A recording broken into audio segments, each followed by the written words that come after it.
Salam sejahtera untuk kita semua. Selamat berjumpa kembali. Bersama saya, Arya Nuar, dalam perkuliahan Kimia Organik Fakultas Farmasi Universitas Indonesia.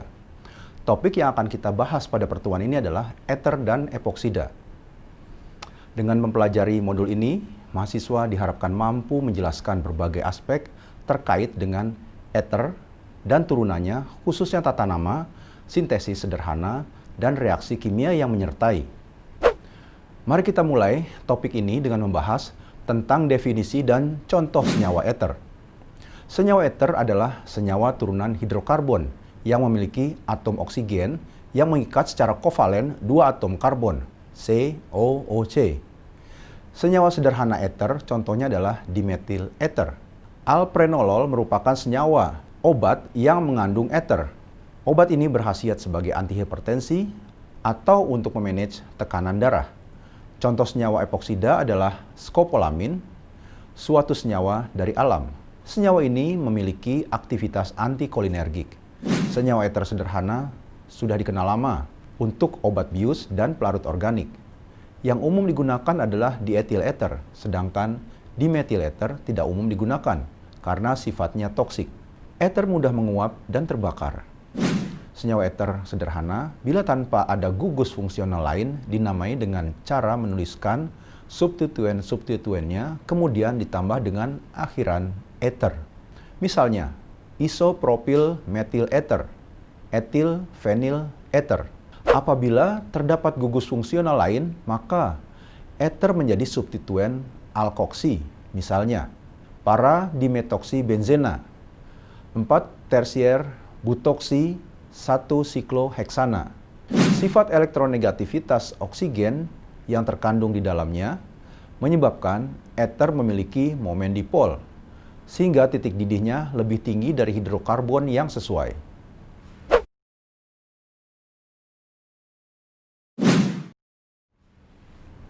Dalam skala industri, eter dapat dibuat dengan reaksi kondensasi dari alkohol dengan katalis asam dan diperlukan suhu yang tinggi. Namun, reaksi tersebut terbatas untuk sintesis eter simetris. Reaksi ini juga hanya berlangsung dengan baik apabila alkoholnya adalah alkohol primer. Hal ini disebabkan oleh reaksi SN2, di mana reaksi tersebut lebih mudah terjadi pada alkohol primer. Untuk mensintesis eter yang tidak simetris, dapat menggunakan sintesis Williamson. Sintesis Williamson memiliki prinsip reaksi substitusi nukleofilik dari alkil halida oleh suatu spesies alkoksida. Sintesis Williamson mengikuti mekanisme reaksi SN2. Metil halida dan alkil halida primer adalah substrat yang baik untuk sintesis Williamson. Reaksi substitusi nukleofilik terjadi lebih disebabkan adanya struktur benzen yang dimiliki oleh fenol. Gugus hidroksi merupakan pengarah substitusi orto para yang kuat. Sebagai gugus pendonor elektron atau EDG, gugus hidroksil meningkatkan densitas elektron pada cincin benzen sehingga lebih reaktif terhadap substitusi elektrofilik selanjutnya. Untuk sintesis eter dengan substituen yang lebih kompleks, reaksi alkoksimerkurasi dari alkena dapat digunakan. Reaksi ini merupakan adisi alkena dengan adanya alkohol. Reaksi ini mengikuti kaidah Markov-Nikov. Aturan Markov-Nikov menyatakan bahwa ketika alkena yang tersubstitusi secara tidak simetris bereaksi dengan hidrogen halida, hidrogen menambah karbon yang memiliki jumlah substituen hidrogen yang lebih banyak, dan halogen menambah karbon yang memiliki substituen hidrogen yang lebih sedikit. Contohnya, gugus alkoksi akan menyerang karbon olivinik rangkap 2 dengan jumlah atom hidrogen lebih sedikit. Intermediat alkoksi merkuri akan direduksi menjadi eter oleh NaBH4 atau natrium borohidrida. Kemudian reaksi pada eter, pemutusan oleh asam. Apabila asam halida yang digunakan berlebih dan reaktif, maka alkohol akan menjadi alkil halida. Mekanisme pemutusan eter asimetrik. Reaksi pemutusan eter oleh asam halida mengikuti mekanisme SN2 sehingga nukleofil atau ion halida akan mencari substituen alkil yang lebih kecil atau sederhana sehingga menghasilkan alkil halida primer. Reaksi pemutusan eter oleh asam halida mengikuti mekanisme SN2 sehingga nukleofil ion halida akan mencari substituen alkil yang lebih kecil atau sederhana sehingga menghasilkan alkil halida primer. Selanjutnya kita akan membahas eter siklik atau epoksida. Tata nama dan sifat kimia epoksida. Senyawa epoksida merupakan senyawa eter siklik. Senyawa epoksida yang paling sederhana adalah etilen oksida. Gugus epoksida merupakan gugus yang reaktif dan tidak stabil. Sudut ikatannya sempit, 61 derajat antara COC yang mendistorsi bentuk tetrahedral 109,5 derajat sehingga mudah mengalami reaksi pembukaan cincin. Epoksida dengan jumlah karbon lebih tinggi bersifat lebih stabil dan banyak digunakan sebagai pelarut. Kemudian sintesis epoksida.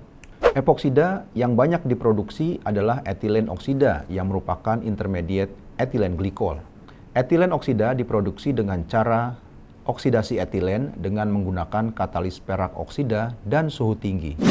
Pada skala laboratorium, senyawa epoksida disintesis dengan mengoksidasi senyawa alkena dengan peroksida, metakloroperoksibenzoat. Epoksida juga dapat disintesis dengan reaksi halohidrin dengan katalis basa. Senyawa halohidrin akan mengalami intermolekular Williamson ether sintesis. Reaksi pada epoksida. Reaksi epoksida, yaitu pembukaan cincin dengan katalis asam, kita lihat bahwa epoksida merupakan gugus fungsi yang reaktif dan mudah mengalami pembukaan cincin. Asam halida encer sudah dapat menghidrolisis gugus epoksida menjadi gugus visinal glikol atau 1,2-diol. Reaksi pembukaan cincin epoksida oleh asam mengikuti mekanisme reaksi SN2 menghasilkan senyawa trans 1,2-diol. Ini adalah contoh pembukaan cincin katalis asam. Reaksi pembukaan cincin dengan katalis basa adalah sebagai berikut. Pembukaan cincin katalis basa mengikuti mekanisme SN2.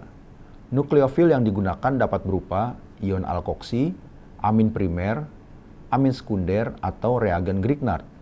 Oleh karena itu, nukleofil akan mengincar karbon primer.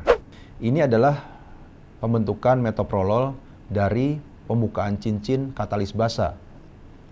Epoksida yang ada pada senyawa ini terjadi pembukaan cincin. Penyerangan pada epoksida terjadi oleh nukleofil terhadap karbon yang primer. Demikianlah pertemuan pertama perkuliahan ini tentang senyawa eter dan epoksida. Pertemuan berikutnya kita akan membahas mengenai senyawa aldehid. Atas perhatiannya saya ucapkan terima kasih. Salam sejahtera bagi kita semua.